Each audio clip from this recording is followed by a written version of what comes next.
So to begin, we're going to start by rolling the front of the legs. So lay the roller across the front of your pelvis, and you're going to roll down the length of the leg to the knee, just above the knee, and then coming back. We're looking for spots that might be sensitive. Feel free to hang out on any of those sensitive spots. The next thing you're going to do is take a little in and out motion with your legs, like you're doing a jumping jack, just back and forth as you roll up and down the thigh, the front of the thigh, just making this little in and out motion.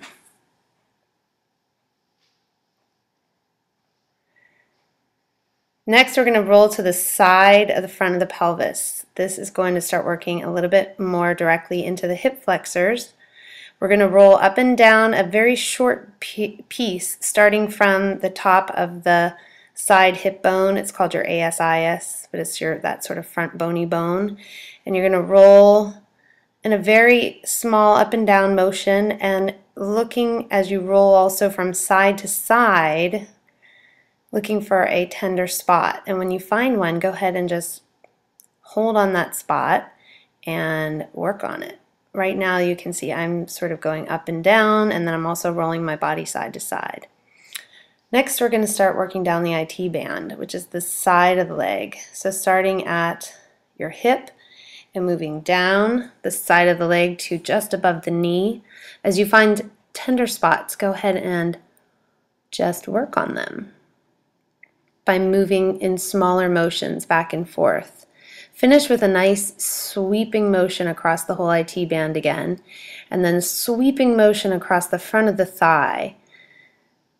We are moving fluid through the body as we finish up. You want to almost iron yourself out after you finish each section. So now I'm moving to the other side hip, and I'm kind of rolling again back and forth, sort of investigating, trying to figure out what is tender, what needs a little bit more work. Once I find those spots, I go ahead and work by moving up and down.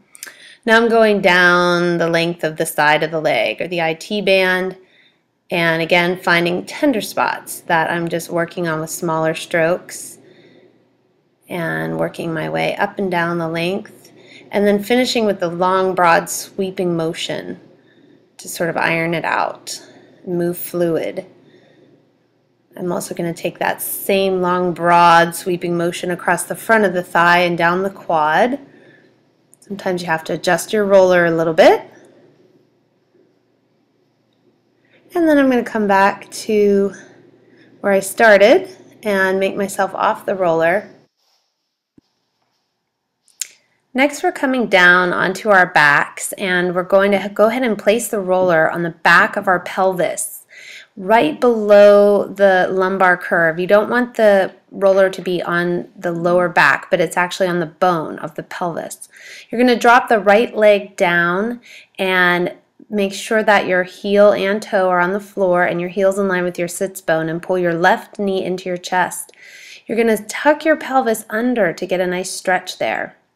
And then you're going to go ahead and lengthen the leg out and raise the right arm over the head. So right leg stretched out, right arm overhead, and pulling the tailbone under like you're a scared little puppy to enhance the stretch. You can also flex and point the foot to feel different muscles working and getting lengthened. And now we're going to open the knee to the side and sort of rotate our pelvis around a little bit.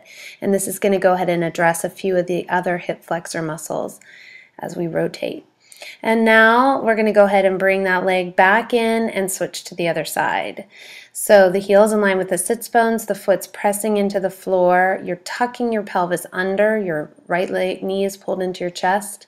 You want to lengthen the leg out, you're going to tuck the tailbone and let the left arm come over the head as the left leg stretches out, and keeping that tucking of the tailbone to enhance the stretch. And then we rotate the knee out to the side and let the pelvis rotate with it to feel some different stretches along the break of the leg, the left leg. And then go ahead and enhance that tuck one more second, and then bring both knees up into the chest and remove the roller. Now the heels are going to go on the roller. So we just finished the lengthening and the fascial work, and now we're going to work the butt. So we're going to take a bridge with the feet underneath the roller. You're going to pick your butt up and down off of the ground. And keeping your heels in line with your sits bones. And also feeling the pelvis, again, go for that tucked position as you bring the pelvis off the ground. You want to really pull the pubic bone towards the nose and feel the backs of the legs, the muscles contracting on the backs of the legs, the glutes and the hamstrings. That's right. So we're going up and down. We're going to do that 8 times. Holding at the top. And then we're going to cross the right leg over the left. Don't let the knee draw out to the side as you do the single leg version. So the leg is crossed over, but it's really gently crossed over. It's just a place to keep the leg. And then you're going to continue with 8 repetitions using the left leg only. Right leg is just out of the way.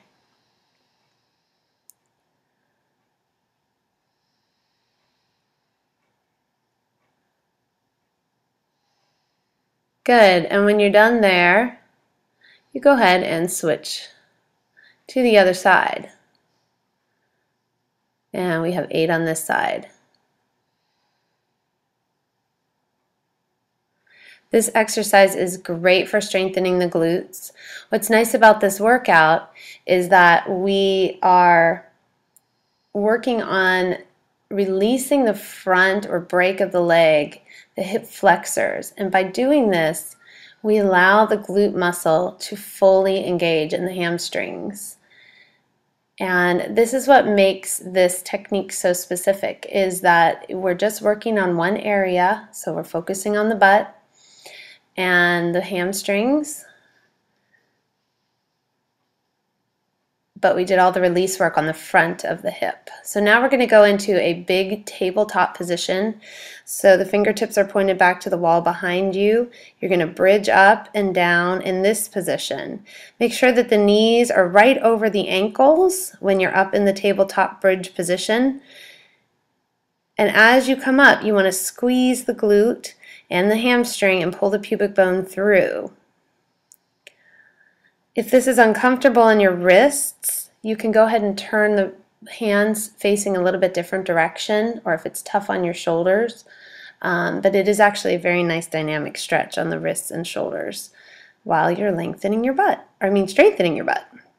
So now we're going to cross the right leg over the left, and we're going to do this a single leg version. Same thing as we did with the feet on the roller, except again, remember not to let the knee of the leg that's not working move out to the side very far, because it will rotate your pelvis, and we want to keep the pelvis square. So the front facing of your pelvis is square the whole time you're doing this exercise and the bridging on the roller. So we're just bridging up and down. Try to remember to look up towards the ceiling as you finish each repetition. That way the neck stays in alignment with the body and somewhat in alignment. We're kind of in a funky position here, but you don't want to cock your neck down. That's right. And lifting up. We're going to do 8 on each leg. And now we're going to come to this, lay on our side, and we're going to take the Pilates leg swings. So you're going to either have a hand on the hip, you can swing, you're going to swing the leg forward with a flexed foot, and then swing it back with a pointed toe. As you do this exercise, you want the torso to be completely quiet. You can see in this video more advanced, I put my hand behind my head. This would make it more difficult. You can also put your hand out in front. We have 8 swings, and we're just about finishing up, keeping the waist nice and long. So I sometimes put my hand on my hip just to check to see if my pelvis is rising on that side. Then we have 8 lifts to the side. As you're lifting the leg to the side, you want to try to keep the top of your pelvis away from your ribs. So keep your waist really, really long. There's a slight turnout at the top when you lift the leg up and down. And then we're going to circle the leg forward. That's it, 8 times forward. Again, trying to keep the waist very quiet. Part of the challenge of this exercise is not having any movement at the waist. Then we get some oblique work while we're at it. Now we're going to switch to the other side and do the whole sequence again on the other side. So first we start with a leg swing front with a flex foot, and then we point the toe to the back. And there's my dog Zoe. So you can do this even with the distraction of a golden retriever. Kick the leg forward with a flexed foot and then point to the back.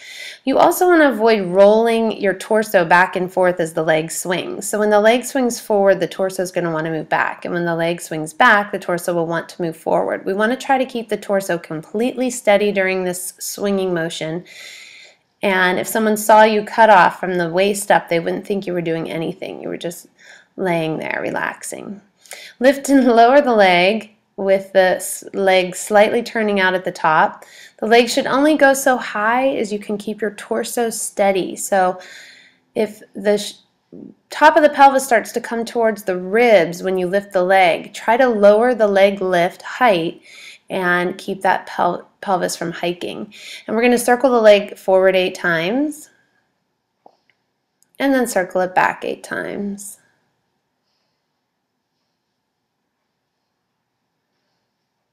That's it. Keeping the waist really long and finishing there. Great, now we're going to come to standing. I do realize my head is cut off, but that's okay. You don't need to see it. Okay, so what we're going to do in the standing exercise is first a single leg balance. You want to pull your tummy in and just take your foot off the ground and see if you can balance on one leg, squeezing the butt of the standing leg and making sure the pubic bone is tucking under slightly. We're going to go ahead and take some single leg squats now. I like to use the roller to help me make sure my form is okay. And then after you get the gist of it, you can certainly let go of the roller. So I'm just going back into a single leg squat. I'm folding at my hip at the break of the leg as I come down and not just letting the knee bend. So it's a hip and knee motion. And I want to get this really good before I go ahead and let go of the roller. We'll go ahead and take 10 on each leg. Lifting up the foot. You can also, again, like I said, take a balance and then see how it feels standing there, tucking the butt under, making sure your abs are pulled in. And then we're going to go ahead and take the single leg squat. Now the single leg squat is very much a very important exercise to master because we do so many lunges, and so we need to really focus on great form with this single leg. You want to make sure the knee goes straight for the second and third toe, that it's not moving in, and you want to feel like you're going to sit down and take a seat on a chair.